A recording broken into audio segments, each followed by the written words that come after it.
आज मेरा पिता रो रहा है। नम आंखों में हो गया पूरा रोने। नहीं, मेरा कारण है, आप रो रहे हैं। मेरा कारण है। इस परिवार से मेरा बहुत लगाव था। हेमंत बाबू तो मेरे सामने बच्चा है। आज मैं नौकरी भी कर रहा हूँ। आज उन्हीं का देन है, मैं कैसे भूल जाऊँ। अन्नदाता वही मेरे थे। आज हेमंत जी का पिताजी नहीं गए, आज मेरे भी पिताजी गए। मैं एक ब्राह्मण के नाते बोल रहा हूँ। जितना मुझे नहीं आता था ज्ञान, उतना उनको आता था।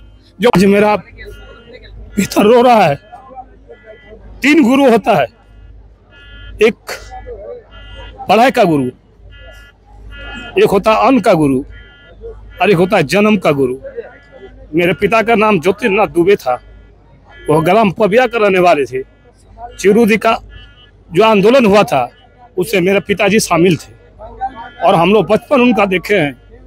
ऐसा ऐसा दिन देखे कि उनका खाना तक नहीं होता था। उनका ड्राइवर एक राजेंद्र जी एम्बेसडर में चलते थे। इसका नंबर था 5405 है ना, GH010L गाड़ी का नंबर था। उनका एक गार्ड था किस्कू जी। जब जाते थे नारायणपुर जामताड़ा तो पबिया में रोकते थे हमारे गांव में। और मैं गुरुजी का वो दिन देखा हूँ कि दिन भर भूखा रहते थे, दिन भर भूखा रहते थे। हम लोग छोटा छोटा बचपन में थे, उस समय आंदोलन हुआ।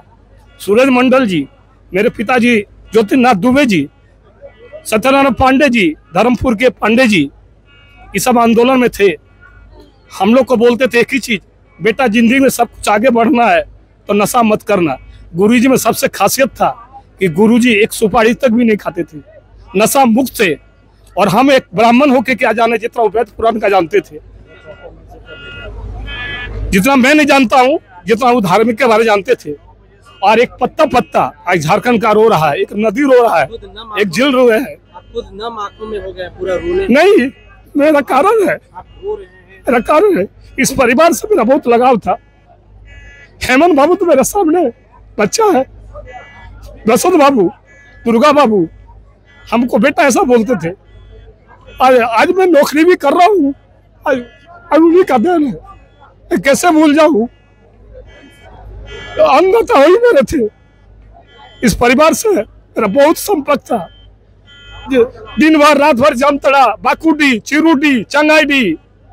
गुरुजी का घर यहाँ था लेकिन आंदोलन मेरे यहाँ रहते थे। उस समय गुरुजी के साथ सिर्फ सत्यनारायण पांडे धर्मपुर के, पबिया के ज्योतिर्नाथ दुबे जी और नारायणपुर, चिरूडी, चंगाईडी, मदनाडी सब वहीं गुजर रहते थे। रात भर उनको खाना नहीं मिलता था। हम लोग गुंदली खाए, मूढ़ी खाए हैं, कदुआ खाए हैं, हम सब चीज देखे हैं। मेरा उम्र 57 हो रहा है। और आज हेमंत जी का पिताजी नहीं गए, आज मेरे भी पिताजी गए। मैं एक ब्राह्मण के नाते बोल रहा हूँ। जितना मुझे नहीं आता था ज्ञान, उतना उनको आता था। जो ब्रह्म को जाने वही हुआ ब्राह्मण। और उनमें एक एक चीज जानते थे वो। उनका ऐसा कोई ऐसा चीज नहीं था जो उसमें गुण नहीं था, हर गुण था। अच्छा इंसान बनो, अच्छा पढ़ाई लिखाई करो, अच्छा समाज बनो, अच्छा इंसान बनो, वो हर कदम बोलते थे। और कभी भी पूछते थे तुम कहाँ से आया, हम लोग को बोलते थे बाबू कहाँ से आए हैं। अरे दुबे देखो ना, ये आया है जामताड़ा से, इसको खाना वाना खिला दो, 100 रुपया भाड़ा दे के। बोकारो का नया मोड़ चौकदर नंबर 1 सीमेंट का निवास स्थान है जहाँ मैं बोकारो में रहता हूँ। तो गुरु जी का जोड़ी तो कोई नहीं हो सकता है, इस धरती में नहीं हो सकता है, न पत्ता में हो सकता है, न आकाश में हो सकता है। जब तक सूरज चांद रहेगा शिबू तेरा नाम रहेगा। ये मैं बोल रहा हूँ ब्राह्मण होके, और मैं आशीर्वाद देता हूँ। और मैं आशीर्वाद देने के लिए इस भोज में आया हूँ। मैं आज आया हूँ गुरु जी का इस एरिया को अपना आशीर्वाद देने के लिए। इनका काम भगवान बढ़िया से पार कर दे, एक ब्राह्मण का एक कर्तव्य होता है। मैं अपना एक आशीर्वाद देने के लिए आया हूँ। मैं महाकाल का भक्त हूँ, मेरा बाबा भोलेनाथ है, इसलिए गुरु जी से मेरा बहुत अपना आदमी है। आप पहले चुप हो जाइए, चुप हो जाइए। आप देख पा रहे होंगे कि नम आंखों से जो है श्रद्धांजलि देने के लिए उनके भोज कार्यक्रम में जो है पहुंचे हैं मधुपुर से। नहीं, पबिया ग्राम जामताड़ा से। हाँ, पबिया बोल के ग्राम है। और गुरुजी के साथ आप बैठे हैं, जिए हैं। 5 साल का उम्र से गोदी में बैठे हैं, गोदी में खेले हैं। और जब मेरी नौकरी का बारी हो गया, मेरा अन्नदाता वही है, मैं उसको नहीं भूल सकता हूँ। पिता मेरा जन्म दिया है, अन्न मेरा पिता हुआ है, मैं नहीं भूल सकता हूँ। मैं उस दिन भी आया था जिस दिन डेथ किए थे, आज भी मैं आया हूँ। इनका क्रियाक्रम जो भी हो, एक ब्राह्मण के नाते महाकाल, उज्जैन, देवघर, बाबा वैद्यनाथ धाम, जितना भी हमारे बारे ज्योतिर्लिंग है, मैं आशीर्वाद मांगा उनका काम अच्छा से हो जाए। मैं बाबा से मांगता हूँ, मैं आशीर्वाद देने के लिए आया हूँ। चलिए, नम आंखों से देख पा रहे हैं कि इस तरह से जो है अलग अलग जगह से लोग पहुंच रहे हैं। दादा, कहाँ से पहुंचे हैं आप? हम रांची जिला से आए हुए हैं और दलित समाज का प्रतिनिधित्व करता हूं। मेरा नाम शिव टहल नायक है।